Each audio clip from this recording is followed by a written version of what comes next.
Good morning, everyone. We are here just doing our little morning hike this morning in Wisconsin. It's a little chilly. It's getting cold fast here. Actually, it's a beautiful day today.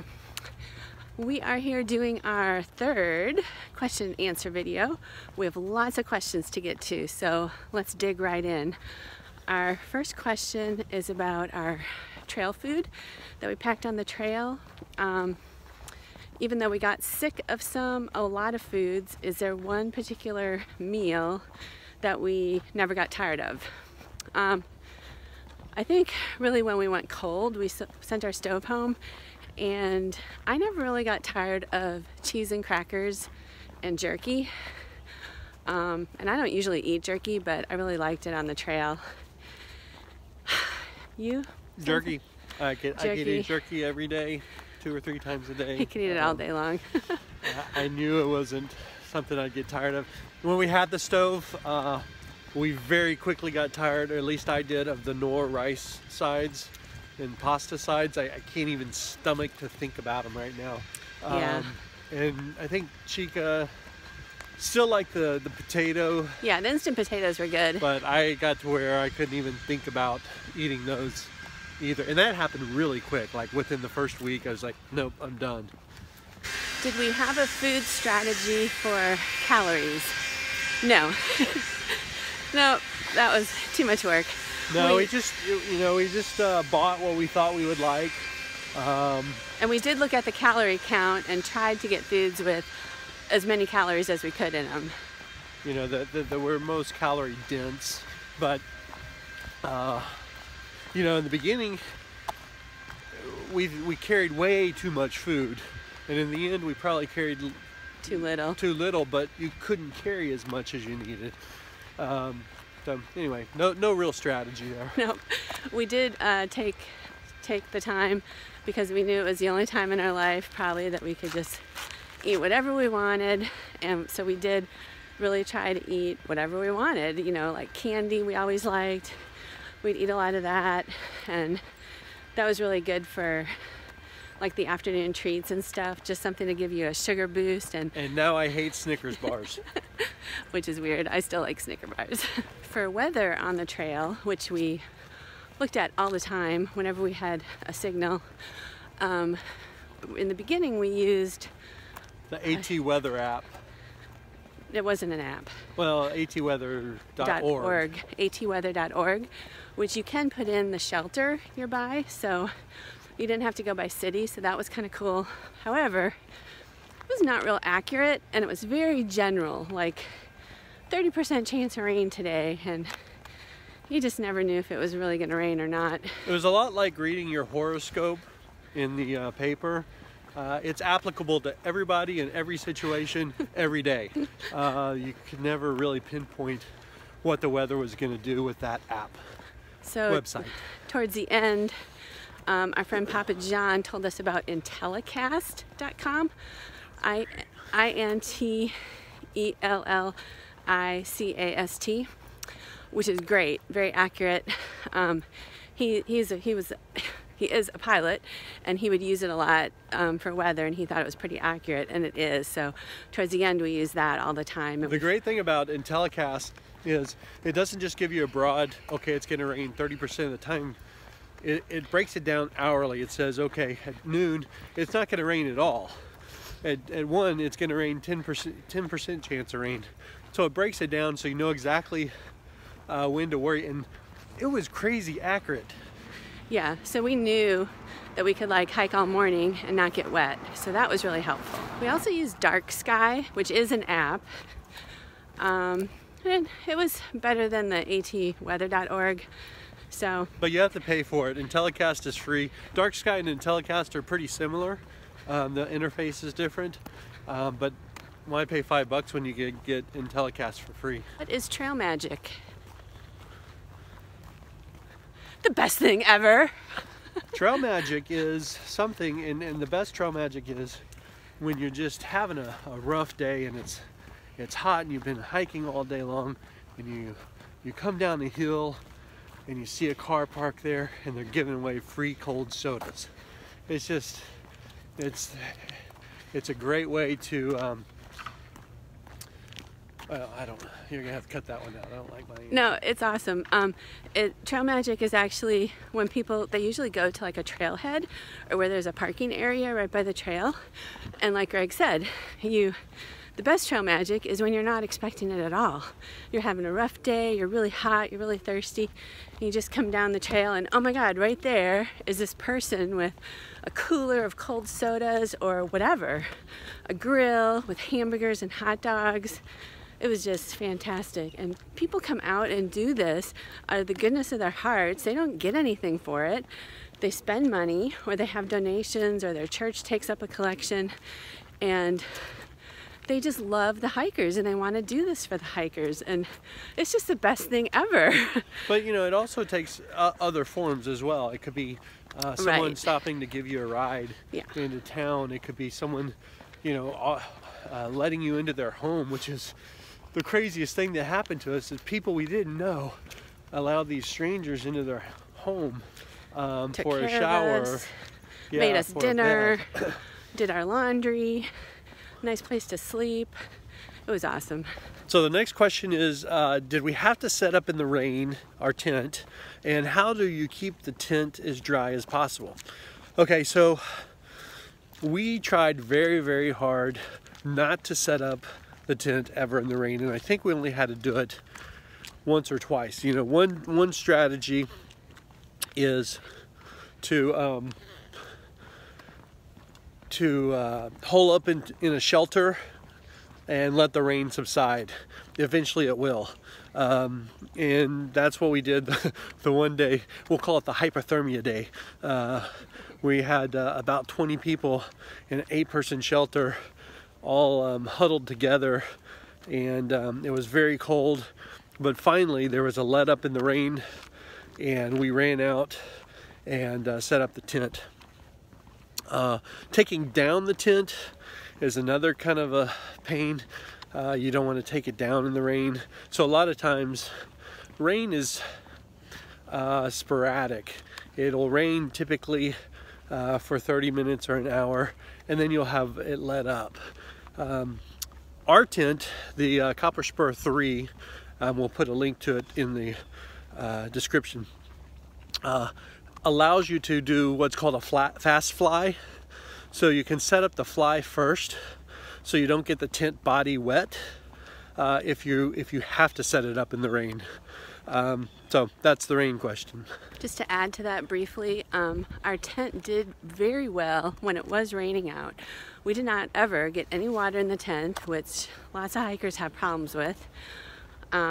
We did have condensation a couple times, which you can't avoid really. Yeah, and we did use, instead of the ground cover that came with it, we just did our own Tyvek sheet, which Greg got on eBay, I think, for really cheap. Yep.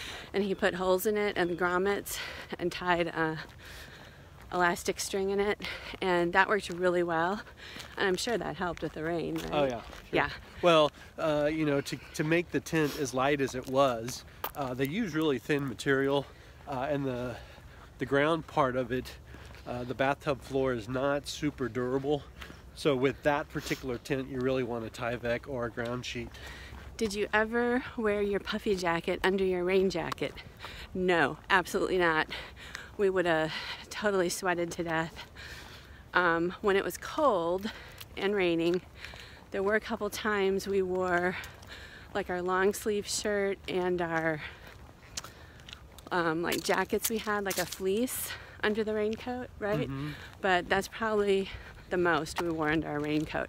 Raincoats totally seal out the wind and the rain, so you're working when you're hiking. You're always working on the AT. It is not a stroll through the park. So you're gonna sweat, and both Greg and I sweat a lot. We're heavy sweaters, so we never, if we would have worn our puffies, they would have been drenched in no time with sweat, not rain. Yeah, and you really want to protect that Your layer puffy from getting wet, because most of them are made of down. Yeah. Even if it's synthetic, it'll eventually dry, but it's still going to take a long time in that, and it'll still insulate if it's wet, but the down won't so much. So you need to protect that from happening. And you want to save your Puffy for camp. When you get to camp, you're gonna need it on even the slightly cold days. So just keep it as dry and clean as you can. We did wear it at night sometimes, on the really cold nights, under our quilts. For sleep, yeah. Yeah, for sleeping. I didn't really, but Greg did. I wore my fleece. Question for me on my backpack. I had the Osprey Aura, 55 liter? I don't know. I can't remember. Size small. It does come in different sizes. But the awesome thing, well, the whole pack is just awesome. I can't tell you enough how much I loved it. But the back harness for the shoulder straps, and in the torso in the back, it's adjustable, so you can move it up and down. So if the straps are coming up too high on you, you can move it so the straps are down, or vice versa. That was really cool. And the hip belt is adjustable. It has little pockets like that come out right here, and you can wrap it around your hips and your stomach more, or if you need more room, like I started out with them pulled out all the way, and then you can put them back in little by little, however much you want, when you start losing weight, which I did, and I ended up having them almost all the way in at the end. So that was really cool. And the whole hip belt is like one continuous belt that has this super cushioning stuff on the inside that touches your body. It was just so comfortable. It felt really great. I almost didn't feel like I had any weight on my back. Like I could feel the weight, but it just seemed like really? it was a part of me. Really, it was really comfortable having my pack on. I never had any back pain, shoulder pain. It was great. I used the brain the whole time, which a lot of people don't, but the brain has like 2 different pockets in it and a little clip for your wallet, and I'm a big organizer, so I love the pockets and having that stuff on the top, so it worked great for me. I can't say enough good things about it. I had a question about the plastic that we put under our air mattresses, and basically this is a you get it at a hardware store. It's called a window insulation kit, and it's just a piece of, I don't know, polyplastic or some sort of coated plastic, and that's supposed to help with the Neo light air, or whatever those are called. So the idea behind this is it creates a barrier, and the Neo X Light Air, or whatever those mattresses are called, tend to make a lot of noise, especially in the very beginning. So by the time we started using this, it seemed like the noise was less, but it also might have been because they were a little more dirty and there was less friction on the ground. So it's inconclusive whether that was worth the weight and cost, although they're very cheap. And they're very light. And very light. And Chico carried it, so no skin off my back. Did we ever consider hammocks? No. They're supposed to be very, very comfortable. People who had them loved them, but we were a couple. We wanted to be together at night. So the hammocks, we'd have to have separate hammocks. So we just didn't even consider that route. And once we got going, the tent was working great, so no reason to change things up. What would we tell a 50-year-old wanting to get into hiking? Do it! Do it! Do it! Start slow, and start very slow. Don't hurt yourself, and build up. You know, yeah. It's you know, age is less of a Doesn't barrier matter. than people think it is. Yep. We saw people successfully hiking long distances in their 70s. I think Graybeard is still out there, but 84. 84. You know, do it. It's great if you enjoy it. There's no reason not to. Age is certainly not a reason. Yeah, I'm 48, so you can do it. Totally. Just start really slow in practicing and work your way up to some miles, and maybe do an overnight camping hike, hiking 2 days, camping overnight, see how you feel, and just try it. Go for it. Would it be worth it to carry a portable shower and towels? No. No. Don't do it. You do not want that weight. you're not going to care if you're dirty. You're going to be dirty. You're going to get sweaty as soon as you start hiking. So yeah, and I think a portable shower is not going to get you clean enough to really even notice that you've cleaned up a bit. Yeah. Portable towels. We did have a very small piece of chamois. ShamWow. That we did use a couple times, that we were able to get a shower that didn't have any towels, which that was fine. It's kind of hard for my hair. I couldn't really get my hair dry. But that worked fine for drying off our bodies. And then we would just safety pin it outside our backpack to dry it, and worked great. So people, someone asked, when did Greg shave? And although it looked like my crisp shave was a daily thing, my hair grows so slow that really I only shaved maybe once a week whenever we got into trail towns, and it never looked really like my hair was growing too much. Have you noticed his new goatee? I'm trying different shapes to see if I will keep this thing, and I don't think so. Okay, anyway, next question. How'd you get used to being sticky and sweaty all the time? Well, you never got used to it. It was uncomfortable for sure, especially at night. But I would almost every night use a wet wipe and do a little wet wipe bath, I called it. And then we both had pretty clean, dry clothes to sleep in that were different than our hiking clothes. So most times we would change into those. So it was just more comfortable. And the wet wipe helped immensely. So, yeah. Like Jen said, there's no getting used to sleeping hot. And you might think, okay, I'll just shed all my clothes. Well, what happens is, whatever it's called, the pads you're sleeping on, the R value, radiates your heat back onto yourself, so you end up just sweating even more than if you had a light layer of clothing on. So sleeping, especially through New Jersey, New York, was miserable. How fast were we compared to other hikers? Well, we tried not to compare ourselves to other hikers because we really wanted to hike our own hike, which everyone tells you to do. We definitely wanted to do that, do things our way. We did start really slow. We got past a lot in the beginning, which we were fine with. We knew that would happen, right? Yeah.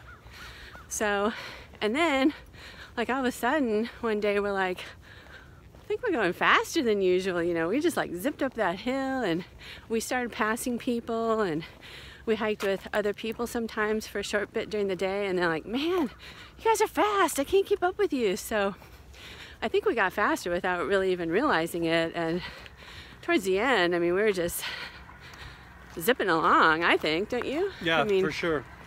But especially, well, go ahead. Go ahead.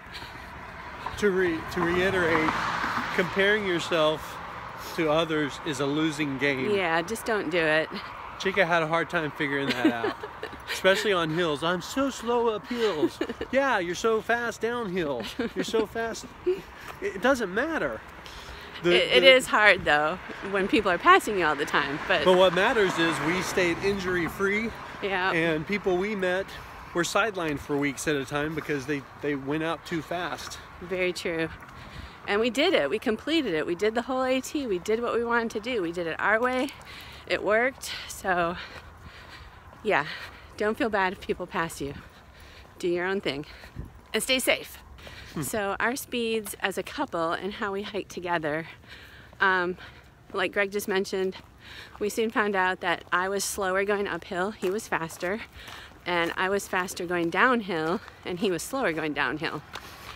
And on even ground, we were about the same at the end, right? Yeah, for sure. So Greg I would usually lead, just because I felt more comfortable leading. And Greg was okay with that. And when we went up hills, he would for sure have me lead because I went slower and he didn't want to. Sometimes I let him go ahead, or he really wanted to get a hill over with. He just got angry. So I'm like, go ahead, get out of here. And that worked fine. And then he'd wait for me. And then going downhill, he would let Well, I would let him go first, but then he'd get frustrated and have me go in front of him again, right? And I'd let everybody else pass me too, because I don't know if he just took his time. My height and my center of gravity, but man, downhill's just really, really slowed me down. And that was totally fine, because I didn't want him falling and hurting himself, so that was good. I totally supported that, and I never pushed you. No. You know, even when I was behind you, I was totally okay going his pace, but he just felt more comfortable if I passed him and went ahead of him. So overall, our pace was very similar, and we had even though he has really long legs, we had hiked together a lot, or walked together a lot in Costa Rica, and we were used to having a conversation and hiking at the same pace. But other than, you know, uphill and downhill, which is constant, but we maintained an equal pace, I guess. Question is about which were the toughest sections, and the Bigelows. The Bigelows were tough. We did them in one day, but we slack packed, which helped immensely because it was a really tough day. Remember we did that with Papa John that day. We thought it would never end. Was that our hardest day? No. Also really hard. Well, Katahdin was hard, but that was okay because that was the end. The Wildcats were really hard. The Kinsmans. The Kinsman, man, I'll tell you, that was the first introduction to the whites. I think you had Cube before that. Well, we had Musalaki before that. I don't remember. Anyway, the Kinsman is the first, like, true 2 mile up rock scramble, and we're just like, what the fuck is this? And it was really hard, and we're like, what the heck? It's just a really hard day. We gonna do, and that sets you up kind of for the rest of the whites, and your mind just goes crazy. So Kinsman for me, and there were two Kinsmans, north and south. Yeah, but that very first one, that initial one, where you go up 2 miles, and it's almost all boulder scramble, and you're like, what are we doing? What kind of trail is this? Yeah, it wasn't a trail. Also going down Musalaki, which was for us going down, well, we went northbound, so the side we went down. Going up Musalaki was fine. Going down, it was wet. That was actually the worst part of the trail for me. We didn't know about it. We didn't know how steep it was. We hadn't heard. Most people do it the reverse way, going southbound, so they don't have to go down it. They go up it instead, which is a lot better, I'm sure. I was freaked out. It was really scary. Just like going over a cliff. Like one time I couldn't even see the trail. It just like stopped, and it was a big drop off.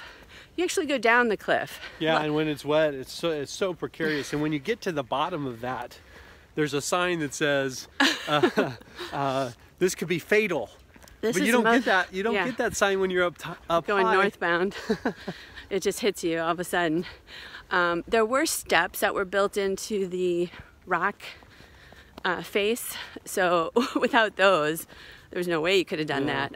But it was just really scary. It was wet. It was dark out. There was nobody else on the trail. Greg was way behind me. I was going down. All by myself. I waited for him a few times. It was really, really bad. So be careful. So the next question is, did the 179 days that it took us allow us ample time to see all the trail that we wanted to see? I think for the most part, yes. We took days off when we needed them. You know, we weren't real big on doing every blue blaze or any blue blaze to see a view. That just wasn't our deal. Our goal for the day was to get the day done. And other people, they want to see every single fire tower. They want to walk up every fire tower. They want to do, you know, see every monument that's out on the trail. And that's great. That's great. It was not our desire to do that, so we didn't. I do, in the end, Well, in the 100-mile wilderness, there are so many lakes that you can jump into and swim, and we were pushing a very fast schedule, or a long day schedule, and we really didn't have time to enjoy that. Initially, it was cold, and we couldn't do it, but when the days warmed up to the 80 degrees or something like that, there's a couple times where I wanted to stop and take a swim, and we just didn't do it because we had 22 miles to do and we didn't know really what was ahead. And at that point, our mindset was, let's just get this thing done. Let's get to Katahdin and go home. So in the end, I would have liked to swam a couple more times, but overall, we got to see and do what we wanted to do. Question, we start on March 22nd. Do we still think that would be a good date to start? Yes. Yeah. I thought it worked great for us. You never know about the weather, but for us, it rained the day before. It let up when we started, which was perfect. We did have 2 instances of snow, and we took 0 days for those, kind of got out of them. So yeah, I thought March 22nd was a great day to start.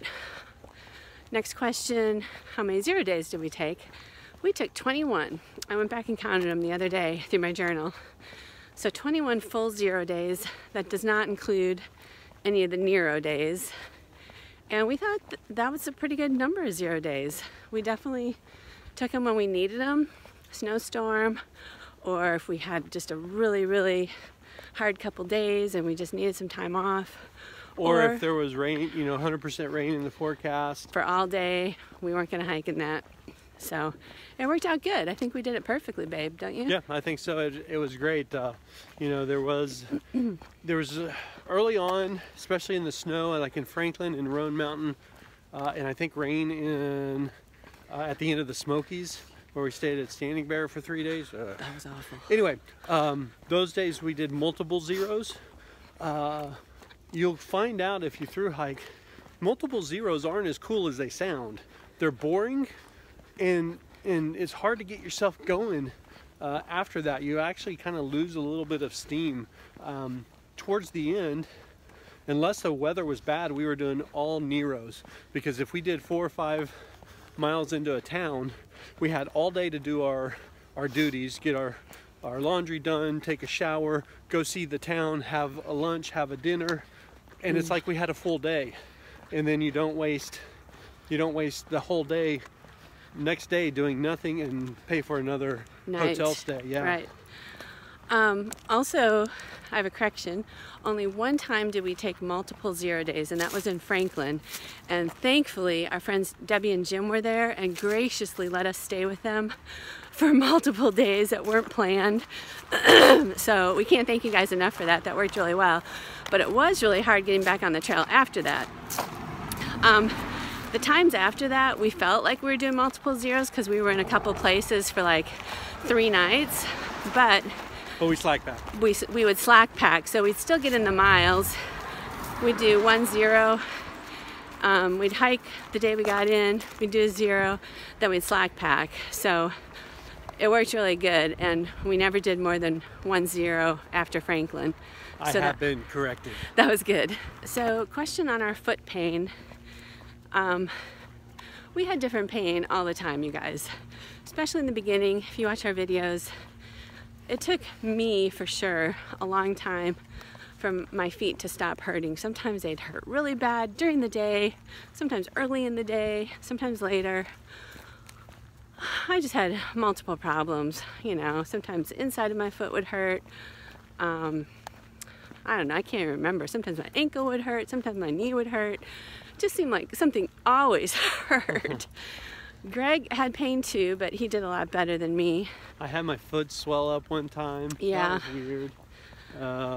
But as far as like the normal everyday pain, I mean, really in the beginning, it took us a while for our feet to get adjusted. Yeah, but then towards the end, it's an accumulation of fatigue, and man, it's deep set pain. New Hampshire and Maine, your knees just hurt just because you're constantly climbing rocks, and your feet ache at the end of the day, and that lingers on far after the trail? We're what, a month? We're past a month out from our summit day, and we still have pain, although it's a lot better. It's really going away, but my knees and my feet still hurt a little bit.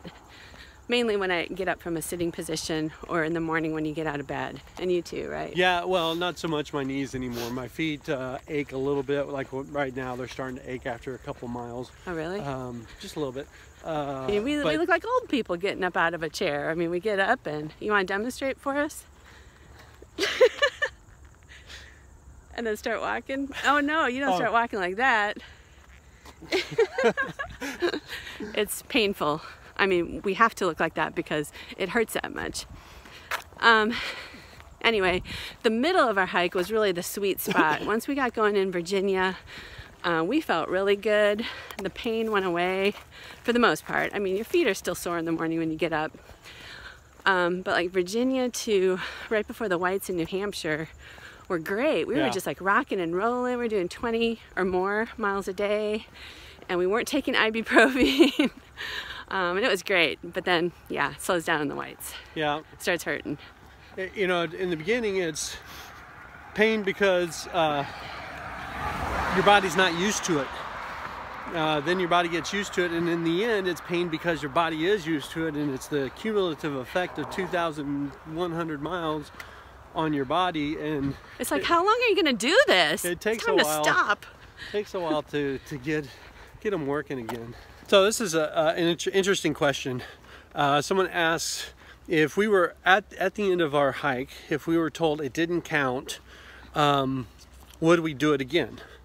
So I think this mindset of the only way you win on the Appalachian Trail is to complete a through hike is a little bit skewed. Sure, there is a great feeling of us completing the entire thing. But I think the question kind of shows a mindset that I don't have. We have friends who, for one reason or another, got off the trail early. I think the part of their hike was well worth it. Zero Hero, which is a friend of ours, called me up the other day, and we're talking, and he finished a little. He got off in New Hampshire, I think, and he's like, you know, I am so happy that I did this thing. It doesn't matter if you finish or if you don't finish. So the answer to your question is, I think it's the wrong question. Now, having done a through hike before, knowing what we know, would we do it again? I think so. However, having hiked it, would we hike it a second time? I would say hell no. So hopefully that answers all your questions about that. Question is why we did not use trekking poles on summit day for Katahdin. Most everyone just uses a day pack for Katahdin. So we already knew we weren't going to be using our full packs. And if we took our trekking poles, we knew we needed to fold them up at several points for the boulder climbing and scrambling, and we didn't have a place to put them in our day pack. We just took one day pack. So we heard of other people doing it with no trekking poles. Most people do it with no trekking poles. So we thought we'd be fine without them, and we totally were. Lots of people want to take their trekking poles just so they can have them in the picture, and they'll take their backpacks too. Just take most of the stuff out of it so it's a lot lighter. Will we be doing more hikes and video reviews or gear reviews and stuff on our YouTube channel? Yes, please stay tuned. We're totally gonna keep it going and do gear reviews and other informational videos and other hikes. Maybe we'll interview some other thru hikers, stuff like that. So we're brainstorming about all that right now, and there will definitely be more to come, so stay tuned.